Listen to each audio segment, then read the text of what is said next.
अबे फटीचर की औलाद, आज के बाद मेरी दुकान में कदम भी रखा तो तेरी हड्डी पसली एक कर दूंगा। जेब में नहीं है फूटी कौड़ी और चला है ताजमहल खरीदने।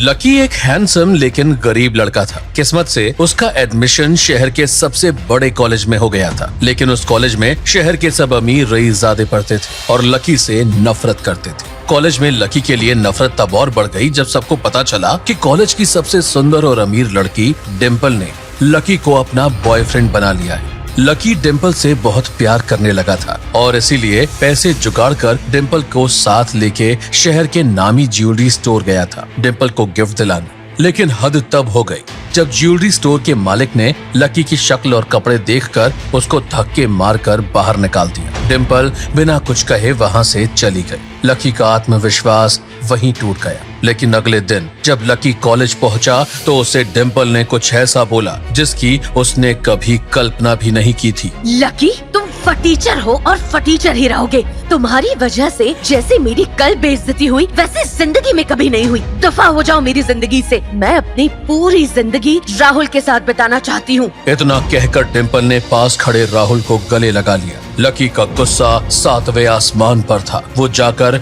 राहुल को डिम्पल से दूर हटाने की कोशिश करने लगा। ये देखकर डिम्पल ने आव देखा न ताव और लकी के मुंह पे तमाचा जड़ दिया। तेरी हिम्मत कैसे हुई राहुल को हाथ लगाने की, यू फटीचर। राहुल अब सिर्फ मेरा दोस्त नहीं मंगेतर भी है। लकी जिल्लत और पिटाई दोनों सह सकता था, लेकिन डिम्पल ने जो उसे धोखा दिया उससे उसका मनोबल टूट गया। वो वहाँ से उठा और कॉलेज के बाहर भाग गया और फिर कुछ दिन उसका कुछ पता नहीं चला। कुछ दिन बाद राहुल अपनी महंगी गाड़ी में घर जा रहा होता है कि तभी रास्ते में कुछ लोग उसे रोक लेते हैं। इसके पहले कि राहुल कुछ कर पाता उसे किडनैप कर लिया जाता है और उसकी आंख एक गोडाउन में खुली। राहुल से कुछ दूरी पर शहर की सबसे बड़ी ज्वेलरी की दुकान का ओनर, जिसने लकी को धक्के मार के बाहर निकाल दिया था, बेहोश पड़ा था। राहुल की रूह कांप गई। वो चिल्ला पड़ा, कौन हो तुम लोग और मुझे यहाँ क्यों लाए हो?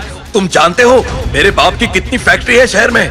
मेरा बाप तुम सबको छोड़ेगा नहीं अगर तुमने मुझे जाने नहीं दिया। अबे चिंदी चोर की औलाद, तेरी हिम्मत भी कैसे हुई लकी सर की गर्लफ्रेंड को हाथ लगाने की? तेरे बाप की जितनी फैक्ट्री है उतनी गाड़ियाँ लकी भाई रोज दान कर देते हैं। वो तो हमारे लकी सर दयालु है, वरना अब तक तो तेरी लाश भी शहर का कोई इंसान नहीं ढूंढ पाता। ये सब सुनकर राहुल के पैरों तले जमीन खिसक गई। आखिर क्या थी लकी की असलियत? कौन है लकी और क्यों बुला रहे थे ये लोग उसे लकी सर? क्या होगा अब राहुल का? कौन थे ये लोग और कहां गायब हो गया था लकी? क्या लकी के कहने पर इन लोगों ने उस ज्वेलरी ओनर को किडनैप किया था? पूरी कहानी जानने के लिए अभी डाउनलोड कीजिए पॉकेट FM और सुने इंस्टा मिलियनेयर। पैसा, प्यार और नफरत से भरपूर एक शानदार ऑडियो सीरीज।